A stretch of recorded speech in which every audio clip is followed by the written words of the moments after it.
நாராயணீய பாராயணம் 98வது தசகம். பரபிரம்ம தத்துவம். மெட்டு சாந்திரானந்தா ராகம். இந்த தசகத்தில் ஒவ்வொரு ஸ்லோகத்தையும் ஸ்ரீ குருவாயூரப்பா சரணம் என்று சொல்லி நமஸ்காரம் செய்தால் காரிய பலன் உண்டாகும் என்பது பெரியவர்கள் நம்பிக்கை.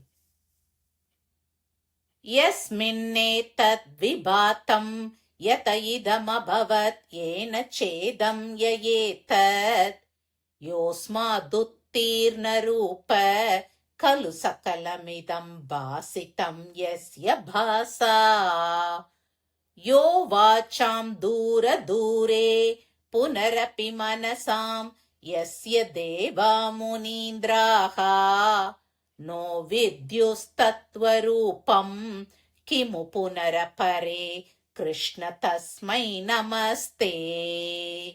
कृष्णा गुरुवायूरप्पा शरणम्. जन्मातो कर्म नाम स्फुटमिह गुणदोषादिकं वा न यस्मिन् लोकानामूतये स्वयमनुभजते तानि मायानुसारी बिभ्रच्छक्तिररूपोऽपि च बहुतर रूपो वभात्यद्भुतात्मा तस्मै कैवल्यधाम्ने पररस परिपूर्णाय विष्णो नमस्ते. कृष्णा गुरुवायूरप्पा शरणम्. नो तिर्यञ्चं न मर्त्यं न च सुरमसुरं न स्त्रियं नो पुमांसम् न द्रव्यं कर्म जातिं गुणमपि सदसत्त्वापि ते रूपमाहुः. शिष्टं यत्स्यान्निषेधे सति निगमशतैर्लक्षणावृत्तितस्तत् कृच्छ्रेणावेद्यमानं परमसुखमयं भाति तस्मै नमस्ते.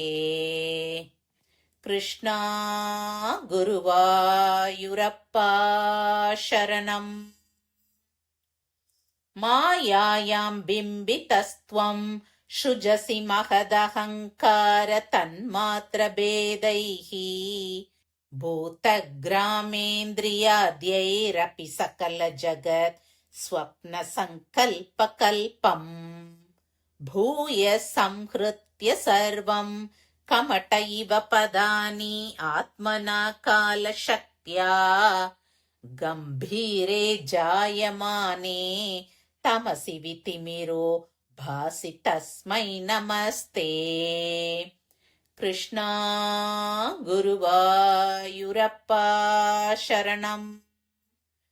शब्द ब्रह्मेति कर्मेत्यनुरिति भगवन् काल इत्यालपन्ति त्वामेकं विश्वहेतुं सकलमयतया सर्वथा कल्प्यमानम् वेदान्तैर्यत्तु गीतं पुरुषपरचिदात्माभितं तत्तु तत्त्वम् प्रेक्षामात्रेण मूल प्रकृतिविकृतिकृत् कृष्ण तस्मै नमस्ते.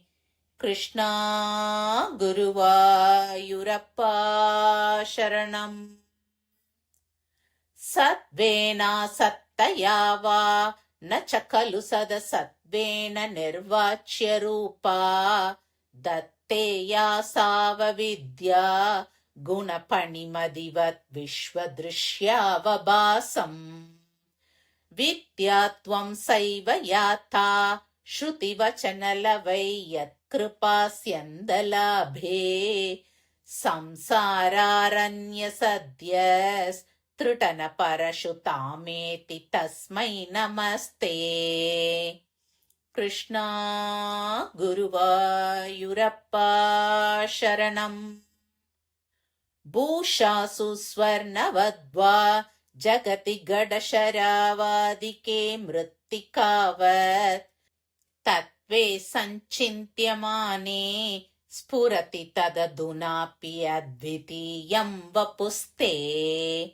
स्वप्नद्रष्टुप्रबोधे तिमिरलयविदौ जीर्णरज्जोश्च यद्वत् विद्यालाभे तथैव स्फुटमपि विकसेत् कृष्ण तस्मै नमस्ते।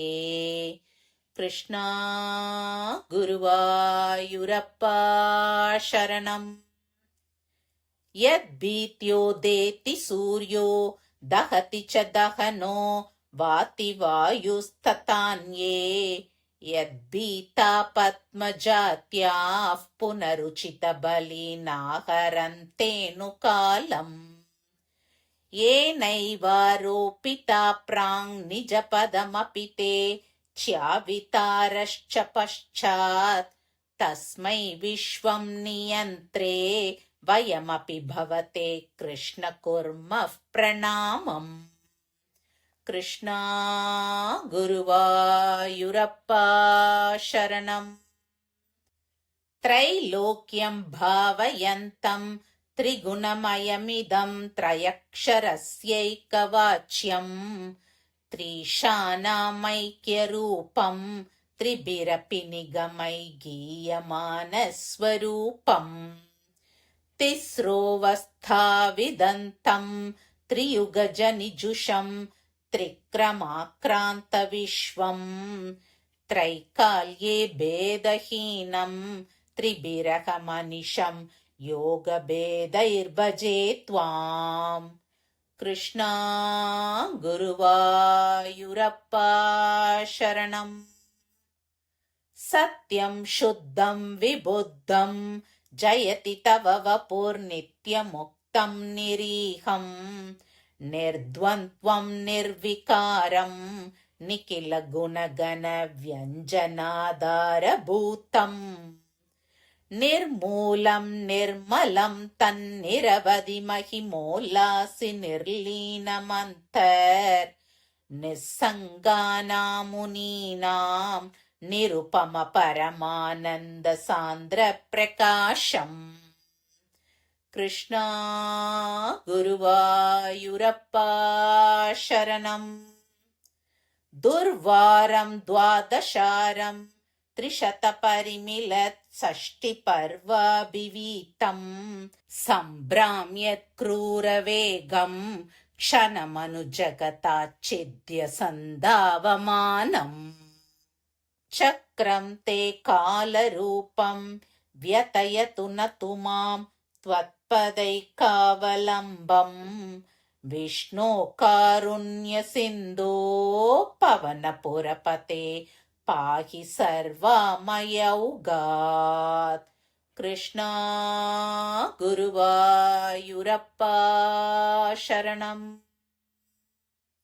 श्रीहरये नमः। सर्वत्र गोविन्द नाम संकीर्तनं गोविन्द गोविन्द।